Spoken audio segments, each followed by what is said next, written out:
नमस्कार. हाट टू हाट या मुलाखतींच्या विशेष कार्यक्रमात आपलं स्वागत. असं म्हटलं जातं की शहाण्यानं कोर्टाची पायरी चढू नये, परंतु काही जण असे असतात की ज्यांना दररोज नव्हे वर्षानुवर्ष ही पायरी चढावीच लागते, आणि ते म्हणजे वकील आणि न्यायमूर्ती. आज आपण त्यांच्याशी बोलणार आहोत. त्यांनी 30 वर्ष ही कोर्टाची पायरी चढली आणि न्यायदानाचं काम केलं. स्वागत करूया अत्यंत महत्वाच्या अशा एका निवृत्त न्यायमूर्तीचं. प्रमोद कोदे, नमस्कार. G24 तासच्या मुलाखतींच्या या विशेष कार्यक्रमात आपलं स्वागत.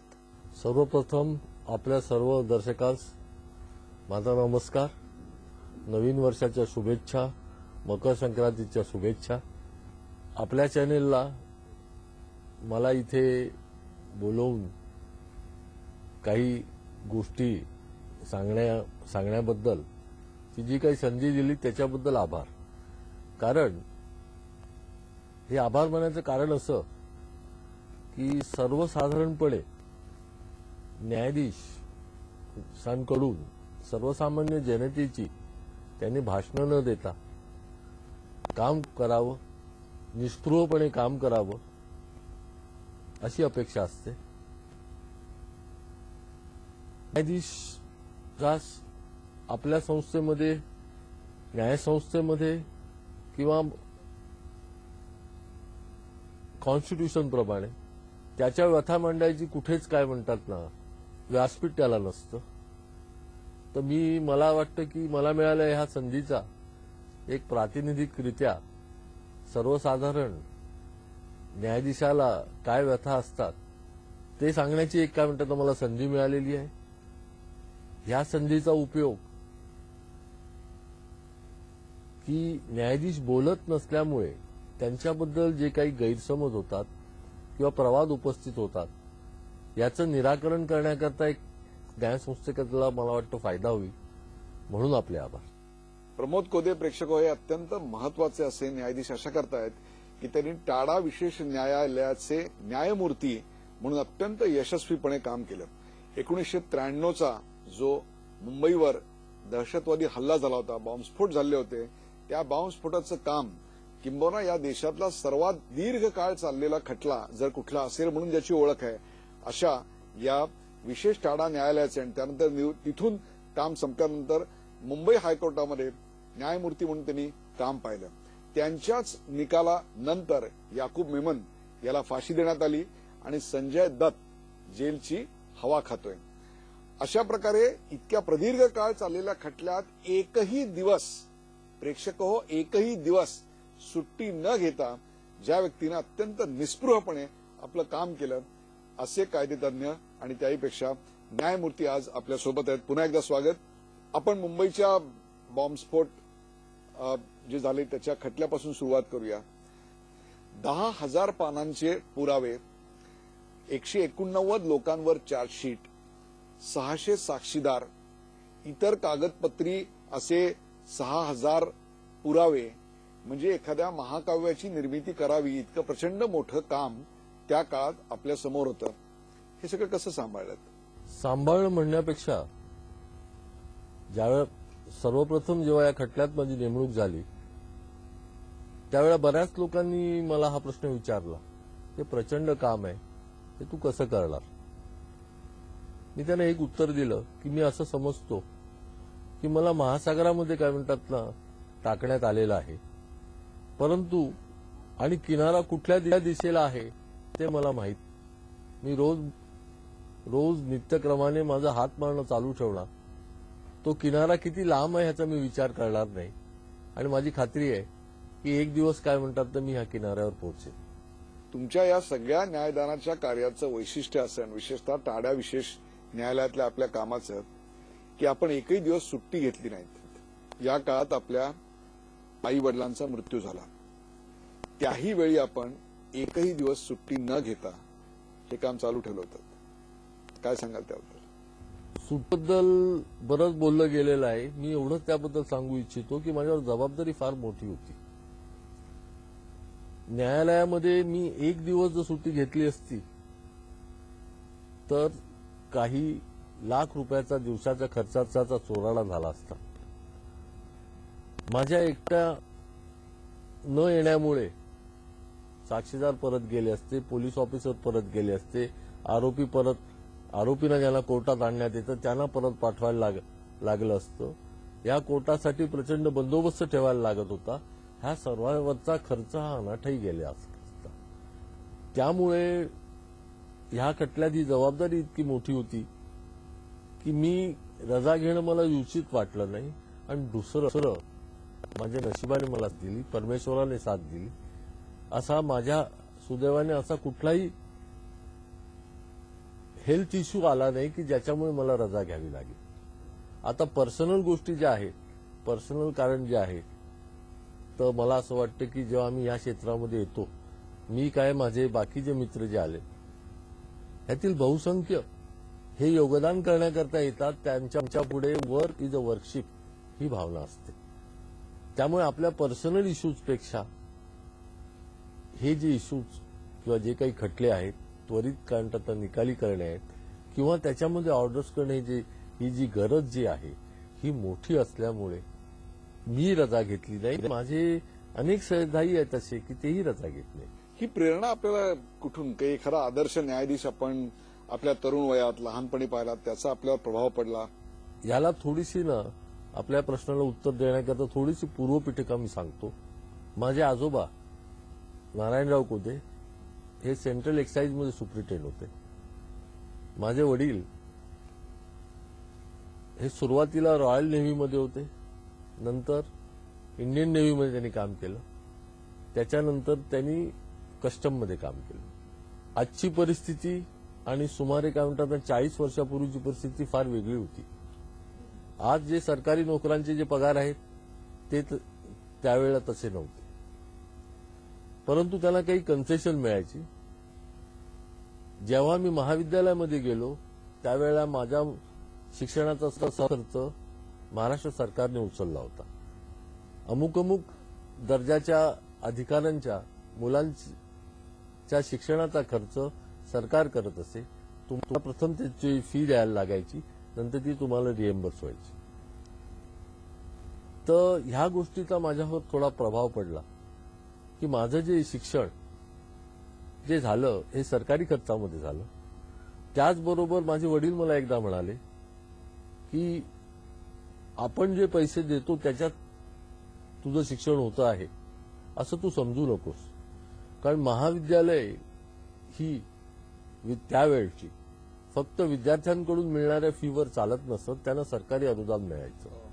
जर माझ्या शिक्षणाकरता जर सरकारने जर खर्च केलेला असेल तर मला जे काही ज्ञान मिळालं आहे त्या ज्ञानाचा त्या सरकारकरता फायदा झाला पाहिजे. ह्याच विचारामुळे आणि 86 माझं 84 साली लग्न झालं. ज्या दिवशी लग्न झालं त्याच दिवशी माझी एक मोठी केस काय म्हणतात ना मध्ये मला यश मिळालं. मी आनंदाने घरी जाऊन माझ्या पत्नीस सांगितलं की माझी फार मोठी केस सुटली.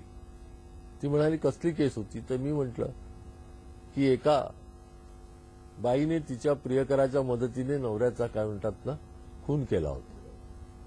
तर माझी बायको मला बोलली की तुम्ही असली कामं करायला हो कोर्टात जातात का? त्याचा माझ्यावर थोडा प्रभाव पडला. एक ठाण्याचे एक न्यायाधीश होते मकरंद वैद्य म्हणून, त्यांचा माझ्यावर प्रभाव पडला. आणि मी त्यावेळेला ठाण्याच्या जिल्हाधिकारी म्हणजे कलेक्टर जे आहेत त्यांनी मला विचारलं की तुम्ही सरकारी वकील व्हाल का? तेव्हा मी ठरवलं की बाबा आपल्या ज्ञानाचा काहीतरी सरकारला उपयोग झाला पाहिजे, म्हणून मी ती सूचना स्वीकारली. त्यावेळेला मला बऱ्याच माझ्या मित्रांनी वेड्यात काढलं, कारण त्यावेळेला एक प्रथितयश सेशन कोर्टातला डिफेन्स वकील म्हणून माझं चांगलं नाव झालं होतं.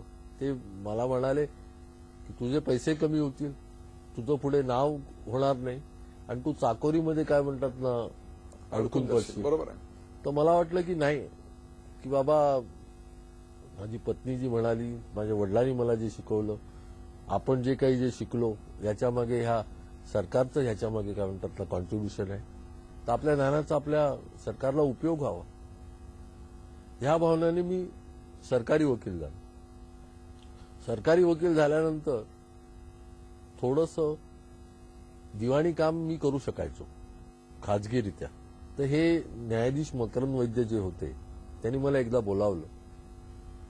माझ्यावर त्यांचं प्रेम बसलं होतं, कारण मी त्यांच्याकडे जिल्हा लीगलसाठी सेक्रेटरी म्हणून काम करत होतो.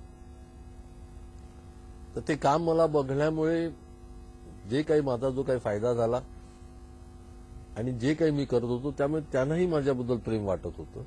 तर त्यांनी मला एक दिवस विचारलं की तुला फक्त पैसेच करायचे आहेत का? तर म्हटलं नाही. तर मग तू न्यायाधीश का होत नाहीस? तर मी म्हटलं मला न्यायाधीश कोण करणार? ते म्हणाले नाही, मी तुझ्याकरता फॉर्म मागवतो, तो फॉर्म तू भर आणि पाठवून दे. मी विसरून गेलो की मला वाटलं की बाबा हे वैद्य साहेब मला जे असं सांगतायत ते वरच असावं. पण परत जेव्हा मी फॉर्म मागवला नाही, जेव्हा त्यांनी परत मला विचारलं, त्यांनी फॉर्म मागवला, माझ्याकडनं तो भरून घेतला आणि पाठवून दिला. तरी मला वाटत होतं की बाबा मी होतोय की नाही होतोय. तर सुदैवाने त्याला एक मोठी स्टोरी आहे, ती मी आता नाही सांगू इच्छित, परंतु मी दोन्ही ठिकाणी माझी नेमणूक, इंटरव्ह्यू दोन्ही ठिकाणी माझे झाले. एक सिटी सेशन कोर्टाकरता सेशन जज म्हणून आणि बाकी जिल्ह्याकरता दोन्ही ठिकाणी माझी निवड झाली. तर त्यावेळेला निवड एकदा झाल्यानंतर कुठे जायचा हा प्रश्न होता. ते एक मुंबई उच्च न्यायालयात ज्यांनी मला निवड केली होती तेच माझ्या सेकंड इंटरव्ह्यूच्या वेळेला होते. त्यांनी सांगितलं की बाबा की नाही, पहिली निवड आम्ही याची सिटी सिव्हिल करता करता केली आहे, तर आमच्या याच्यावर लिहन आहे. मी म्हटलं ठीक आहे, आणि म्हणून मी सिटी याच्यामध्ये जॉईन झालो. तर यावेळेला सांगायचा हेतू असा की आज म्हटलं जातं की मी न्यायाधीश झाल्यानंतर सुट्टी घेतली नाही. हे तितकंसं खरं नाहीये. ज्या दिवशी मी वकील झालो, साधारणपणे 76 का 77च्या सुमाराला मी वकील झालो. वडिलांनी मला तेव्हा सांगितलं होतं की तू मुंबई उच्च न्यायालयामध्ये वकिली सुरू कर.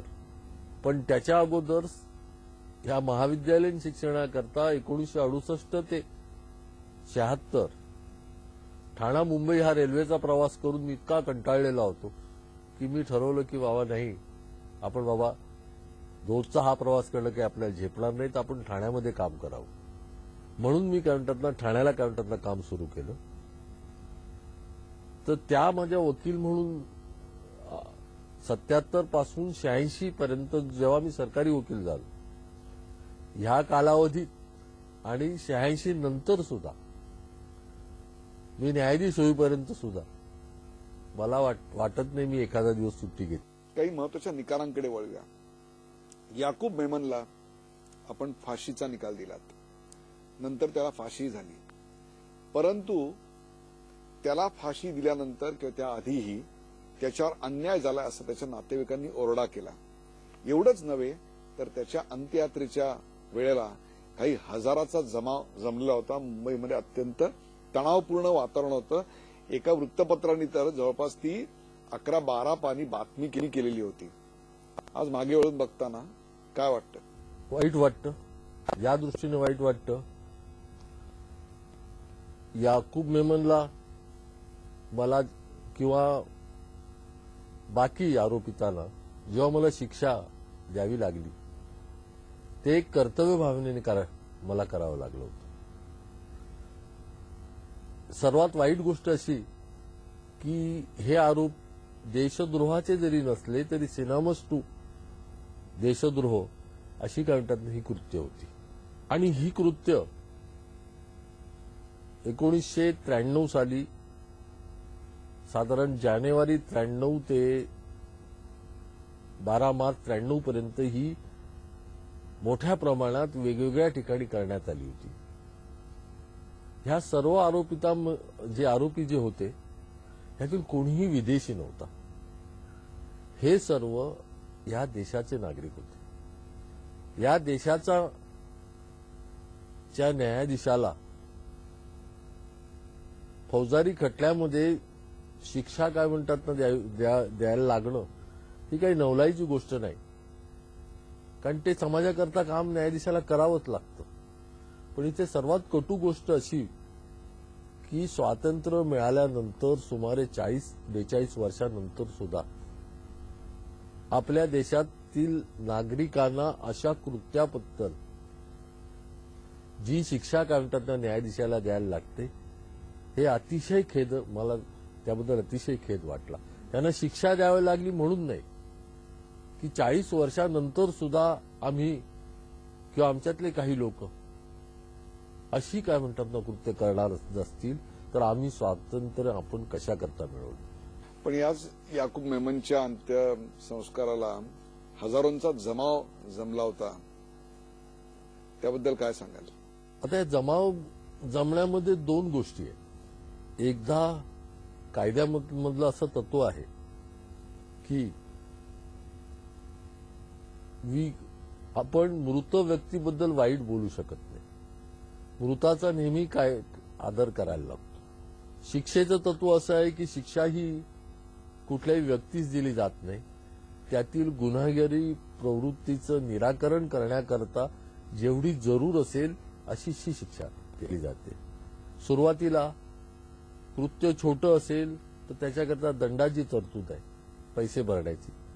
त्याच्यापेक्षा कृत्य मोठं असेल तर कारावासाची आहे. कारावासामध्ये सश्रम कारावासाची काय तरतूद आहे. आणि त्याच्यापुढे त्याच्याही पेक्षा मोठी म्हणजे आजन्म कारावासाची शिक्षा आहे. आणि सर्वात शेवटची आपल्याकडे ही फाशीची शिक्षा आहे. फाशीची शिक्षा तेव्हाच दिली जाते की ज्या वेळेला न्यायाधीशास असं वाटतं की झालेलं कृत्य हे अत्यंत रेअरेस्ट अँड रेअर टाईपची ही केस आहे, ज्याच्यामध्ये फाशीची शिक्षा द्यावी किंवा न देवी ह्याच्याकरता अॅग्रिव्हेटिंग सर्कमस्टन्सेस आणि मिटिगेटिंग सर्कमस्टन्सेसमध्ये अॅग्रिव्हेटिंग सर्कमस्टन्सेस आर मोर, तेव्हाच ही फाशीची शिक्षा देण्यात येते. बरं, ही फाशीची शिक्षा न्यायाधीश जो ट्रायल चालवतो तो न्यायाधीश ही फाशीची शिक्षा सुचवतो. ही शिक्षा वरच्या कोर्टाकडनं कन्फर्म व्हावी लागते. जर वरच्या कोर्टाकडनं कन्फर्म झाली नाही तर ती शिक्षा काय म्हणतात ना दिली जाऊ शकत नाही. तर अशा अवस्थेमध्ये ज्या वेळेला ही शिक्षा याकूब मेमन आणि काही आरोपितांकरता मला योग्य वाटली, सर्व बाजूचा विचार करता, दोन्ही बाजूंचा ऐकता, आणि जेव्हा ती काय म्हणतात नाही मी देण्यात आली, ती शिक्षा देईपर्यंत ज्या कारणाकरता ती गेली होती तिथपर्यंत ठीक आहे. पण एकदा ही शिक्षा एक्झिक्यूट झाल्यानंतर जे काही याकूबला फासावर जाळायला लागल्यामुळे जे नुकसान जे काही झालं होतं ते त्याच्या कुटुंबियांचं नुकसान झालं होतं. कदाचित ह्या अशाही शिक्षा काय म्हणतात ना त्याला द्यावी लागल्यामुळे कदाचित त्याच्या पत्नीचं नुकसान झालं असेल, त्याच्या मुलीचं नुकसान झालं असेल, त्याच्या भावंडांचं नुकसान झालं असेल. परंतु बाकी लोकांचं जे नुकसान झालं म्हणून जे सांगितलं जातंय ते तेवढंसं योग्य वाटत नाही. कारण it was a real loss to the family members or his dear once.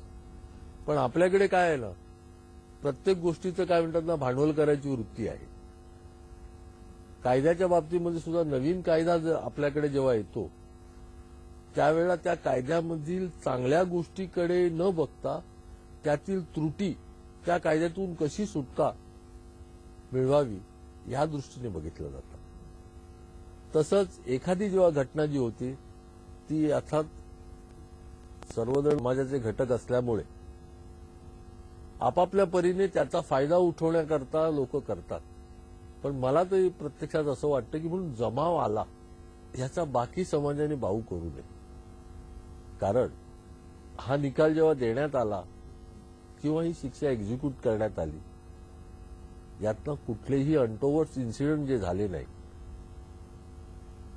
ह्याच्यामध्येच आपल्या सर्वांचं यश आहे. तसं आपण मगाशी मला विचारलं की हे मोठं काम तुम्ही कसं पुरे करू शकला. मी एकच म्हणेन की लोकांना मी एकटा दिसलो पण मी एकटा नव्हतो. माझ्या मागे आपल्या देशातील सुजाण नागरिकांच्या सद्भावना मागे होत्या. वा वा. मी ह्याच्याबद्दल स्ट्रॉंगली माझा हा बिलीफ आहे की तुम्ही चांगले विचार मनामध्ये ठेवाल तर चांगल्या घटना घडतात. ह्या खटला हा फार मोठ्या प्रमाणावर होता. ही एखादी लहानशी फौजदारी केस नाही की इथे एका माणसाने दुसऱ्या माणसाला मारलं. हा जो फौजदारी कट जो देशाच्या विरोधातला मोठा व्यापक होता. स्वरूपाचा होता की ज्याला मुंबई पॅरालाइज करायची होती, इथे टेरर करायचं होतं. ही कृत्य होऊन गेल्यानंतर याबद्दल समाजामध्ये मी असं म्हणणार नाही फक्त मुंबईमध्ये, मुंबईत किंवा मुंबईच्या बाहेर संपूर्ण देशामध्ये आणि कुठलाही धर्म मध्ये न येता सर्व प्रकारच्या लोकांमध्ये अशी चीड होती. कारण अशी कृत्य झाल्यामुळे सामान्य नागरिकाचं जीवन असुरक्षित आहे हे बाहेर आलं होतं. सर्वांनाच वाटत होतं की या खटल्यामध्ये लवकरात लवकर काय म्हणतात ना हा पूर्ण होऊन याच्यामध्ये दोषी लोकांना काय म्हणतात ना शिक्षा व्हावी. या सज्जतेचं फळ मला अनेक प्रकारे मिळत होतं. सर्वात प्रथम मी म्हणेन की ह्या खटल्यामध्ये उच्च न्यायालय, माझ्या कोर्टाची सर्व अपील सर्वोच्च न्यायालयामधून, ह्या सर्वांमध्ये एक कॉमन सूत्र काय म्हणतात ना मला दिसलं. हे सर्व लोक माझ्या मागे खंबीरपणे उभे होते.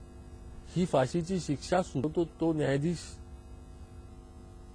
जो ट्रायल चालू ही फाशीची शिक्षा न्यायाधीश शिक्षा देण्यात येते आर मोर तेव्हाची फाशीची मध्ये अॅग्रिव्हेटिंग सर्कमस्टन्सेस आणि मिटिगेटिंग सर्कमस्टन्स ह्याच्याकरता अॅग्रिव्हेटिंग किंवा न देऊ फाशीची शिक्षा द्यावी ज्याच्यामध्ये केस आहे. रेअरेस्ट अँड रेअर टाईपची हे अत्यंत वाटतं की झालेलं कृत्य न्यायाधीशास असं की ज्यावेळेस खंबीरपणे उभे होते बाबतीमध्ये सुद्धा नवीन कायदा जर आपल्याकडे कायद्याच्या काय म्हणतात ना भांडवल करायची वृत्ती आहे ना प्रत्येक गोष्टीचं बरोबर. पण आपल्याकडे काय the family members or it was a real loss to वाटत नाही.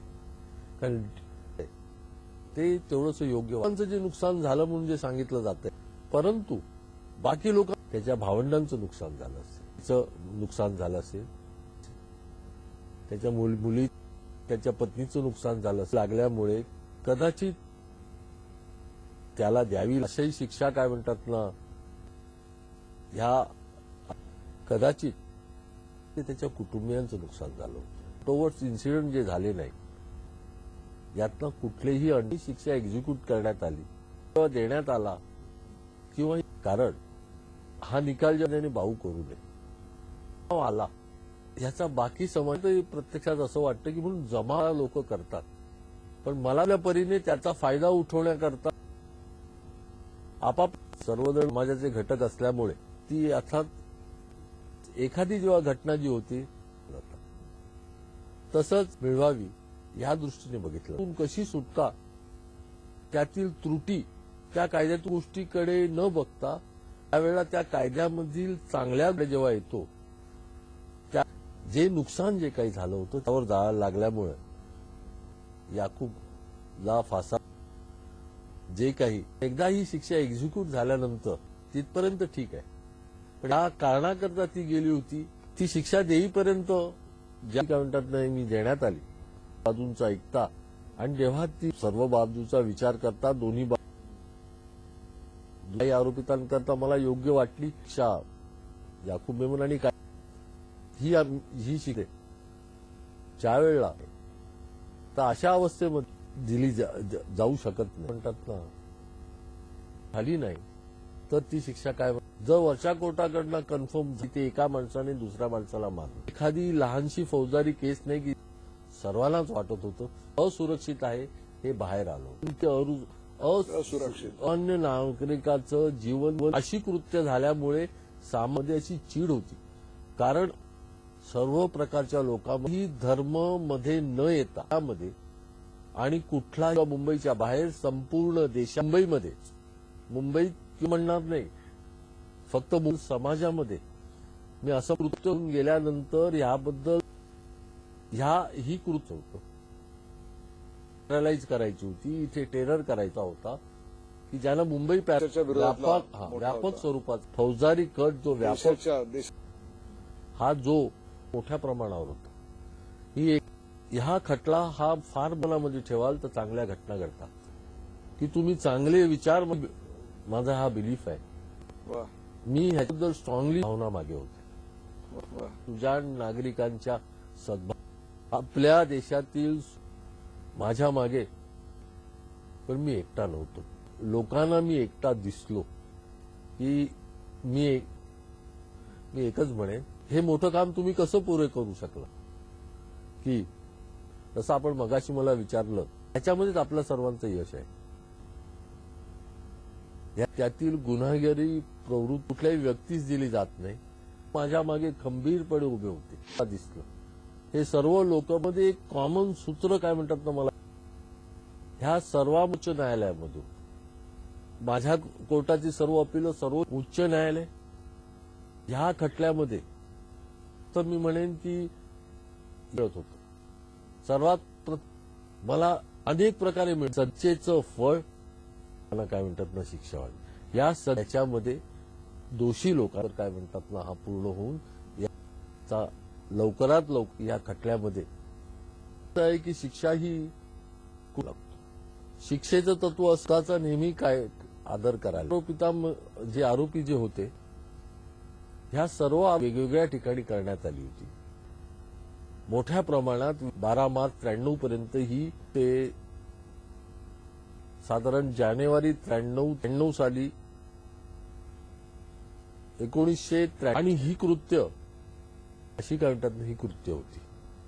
माझं 84 साली लग्न आणि 86 ह्याच विचारामुळे सरकारकरता फायदा झाला पाहिजे मिळाला आहे.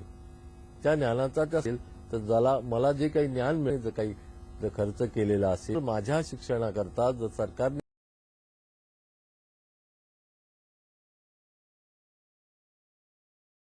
गुजरातला जेव्हा सांगितलं तू दहशतवादी नाहीस, एक कारण काय होतं. प्रतिक्रिया होती होती? नाही, ह्याचं कारण होतं. संजय दत्तला मी शिक्षा द्यायच्या अगोदर सुमारे 3 वर्षे तो माझ्या पुढे आला. तसे बरेच आरोपी त्यांचे बारीक सारीक अर्जामध्ये काय म्हणतात ना पुढे यायचे, कोर्टाशी बोलून सांगायचे की मी हा अर्ज का केलाय, वकील जर नसेल तर याने सांगितलं की म्हणे माझ्यावर जो खटला चाललाय यातील हे आरोपी अतिशय म्हणे गुन्हास्पद आहेत. अजून म्हणे माझ्यावर काही गुन्हा साबित झाला नाही, तरी एक विशिष्ट व्यक्ती माझा बाहेर कुठेही उल्लेख निघाला ना की ती देशद्रोही म्हणून काय म्हणतात त्या व्यक्ती हा देशद्रोही आहे असं म्हणून माझा उल्लेख करते. तर आपण जेव्हा हा निकाल द्याल, मला दोषी पाहाल का नाही पहा, जे काय होईल ते होईल, पण आपण माझी अशी विनंती आहे की आपण जरूर ह्या गोष्टीचा खुलासा करावा की मी देशद्रोही होतो का नव्हतो. हे त्यांनी इतक्या पोटतडकीने सांगितलं. त्यामुळे जेव्हा मला निकालाचा दिवस होता आणि जेव्हा मी त्याला सांगितलं की मी तुला टाळामध्ये नाही, तू देशद्रोही नाहीस, पण मी तुला आर्मशॅक खाली, हे जेव्हा बाहेर जेव्हा येत होतं तर ते सांगणं मला जरुरी वाटलं. ह्याचबरोबर हेही मी सांगू इच्छितो, हा एक आणि तिथेच एक दुसरा एक प्रसंग झाला. साधारणपणे काय असतं की आपण मगाशी तुझा जसे विचारलं की बरेच लोक कांगाव करत होते त्याचे हे यामेमनच्या बाबतीत अन्याय झाला त्याच्यावर. आपण जर न्यायालयांकडे जर बघितलं तर न्यायालयामध्ये खालच्या कोर्टात निकाल लागला दोषी ठरतो, उच्च न्यायालयात दोषी ठरतो आणि वरती सुटतो, म्हणजे वरती पण दोषी ठरतो. ओके. अशा केसेसमध्ये कुठेही कोणी आरोपी सांगत नाही की मी दोषी होतो म्हणून. अगदी पेटी केसेसमध्ये जिथे आपण ज्याच्यात गिल्टी प्लीड करतात त्या केसेस सोडल्या तरी आरोपी सर्वार्थाने हा प्रयत्न करतो की मी ह्याच्यातनं सुटेन. याला कारण एक आहे, कायद्याने प्रॉसिक्युशनवर ही जबाबदारी ठेवलेली आहे की त्यांनी गुन्हा साबित करायचा असतो. जो गुन्हा साबित झाला नाही तर आरोपी काय म्हणतात तो सुटतो. मी इथे एक अजून सांगू इच्छितो की फौजदारी कोर्टामध्ये आरोपीचा गुन्हा साबित झाला नाही आणि म्हणून तो सुटला, हे न्यायालयाने त्याला दिलेले त्याच्या इनोसन्स किंवा निपरित हे सर्टिफिकेट नाहीये. That is failure of an prosecution to prove his guilt. हा मुद्दा अत्यंत महत्वाचा अशा करता आहे की आता आम्ही सलमान खानच्या केसमध्ये असं पाहिलं की प्रथम एका कोर्टानं त्याला दोषी ठरवलं आणि नंतर त्याच्यापासून एक 200 फुटावर असणाऱ्या दुसऱ्या कोर्टाने त्याला निर्दोष सोडलं. त्यानंतर सोशल मीडिया असेल, प्रायव्हेट गप्पा असतील, अनेकांचा न्याय देखील विकत मिळतो या वाक्यावर विश्वास बसायला लागला. कोणीतरी एक मोठा हाय प्रोफाईल वकील येतो, चार्टर्ड विमानांनी येतात माणसं, लाखो रुपये फी चार्ज करतात, समोर उभी राहतात जजच्या आणि त्याला बेल मिळू शकतो. त्याच्यानंतर तो सुटू शकतो. कायद्यासमोर सगळे समान नाहीयेत असं नाही. कायद्यासमोर सगळेच समान आहे, असलेच पाहिजे. ते तर आपलं काय म्हणतात ना, सर्वप्रथम काय म्हणतात ना तत्व आहे. पण असे मी सांगतो की खालच्या कोर्टाचे निकाल वरती फिरत नाही अशी गोष्ट नाही. वरती जे अपील दिलेलं आहे, फौजदारी खटल्याच्या निर्णयाविरुद्ध अपील दिलेलं आहे. 2 प्रकारची अपील आहे. अपील अगेन्स्ट अॅक्युटल, अपील अगेन्स्ट दी कन्व्हिक्शन, ही दोघांनाही दिलेली आहे. म्हणजे खाली जरी आरोपी सुटला तर त्याच्याविरुद्ध सरकार पक्ष अपील करू शकतो, बरोबर, आणि आरोपी करू शकतो. प्रश्न एवढा असतो की अपिलामध्ये अॅपेलेट कोर्ट जे असतं ते खाली दिलेला निकाल, खाली जो निकाल दिलेला आहे हा कोर्टापुढे आलेल्या पुराव्यावर बेस केलेला आहे की नाही हे तपासतं. दुसरं, तो in accordance with the law आहे की नाही हे बघतं. जर खालच्या कोर्टाने जर चूक केली असेल म्हणून ती मेंटेन केली पाहिजे असं नाही. फक्त काय असतं की अॅपेलेट कोर्ट हे खालची फाइंडिंग बरोबर आहेत की नाही हेच तपासत असतं. ह्याच्या पलीकडे अॅपेलेट कोर्ट जात नाही. त्याला अपवाद एकच आहे. अपवाद तो म्हणजे की ज्या वेळेला खालच्या कोर्टाने फाशीची शिक्षा दिली त्यावेळेला अॅपेलेट कोर्टाला कडे जे मॅटर येतं ते नुसतं अपील नसतं, तो कन्फर्मेशनचा रेफरन्स असतो. तिकडे अॅपेलेट कोर्टाला संपूर्ण पुरावा सर्वथा तपासापासून स्वतःचा निर्णय पहिल्यांदा घ्यायला लागतो आणि त्या निर्णयाप्रमाणे खालचा आहे की नाही हे बघायला लागतं. उलट बाकी अपिलांमध्ये हा निर्णय बरोबर आहे, फाइंडिंग अराइव्ड ही बरोबर आहेत की नाही हे बघायचं असतं. याच्यामध्ये मी एक सांगू इच्छितो की शक्यतो अतिशय काय म्हणतात ना कायद्याची घोडचूक जर नसेल तर जो साक्षीदार, जो पुरावा खालच्या कोर्टाने ऍक्सेप्ट केलेला असतो तो अॅपेलेट कोर्टाने डिस्टर्ब करू नये असे संकेत आहे. याच्यामध्ये कारण असं आहे की खालच्या कोर्टाला ते साक्षीदार काय म्हणतात ना स्वतः बघायची संधी मिळालेली असते, वरच्या कोर्टात ती संधी नसते. त्यामुळे जेव्हा खालच्या कोर्टाने एखादा पुरावा ऍक्सेप्ट केला असतो विश्वासार्ह म्हणून, तो प्रचंड मोठ्या प्रमाणात जर चूक जर नसेल तर अॅपेलेट कोर्ट डिस्टर्ब करत नाही. मुंबईत एका वेळेला 10 का 11 ठिकाणी बॉम्बस्फोट झाले, 4 ठिकाणी बॉम्बस्फोट झाले नाही आणि ह्या तपासाची सुरुवात झाली. एक गाडी जी वरळीला सिमेंट्स कंपनीच्या मागे पार्क झाली त्याच्यातनं ते क्लूज मिळाले. आता फौजदारी गुन्ह्याकडे आपण वळू.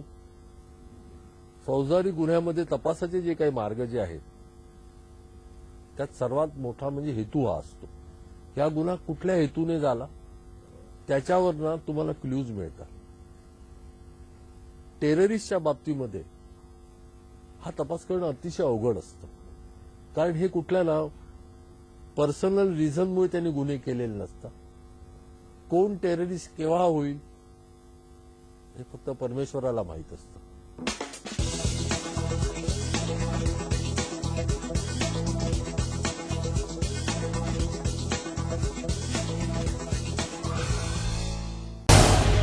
झी 24 तास रहा एक पाऊल पुढे.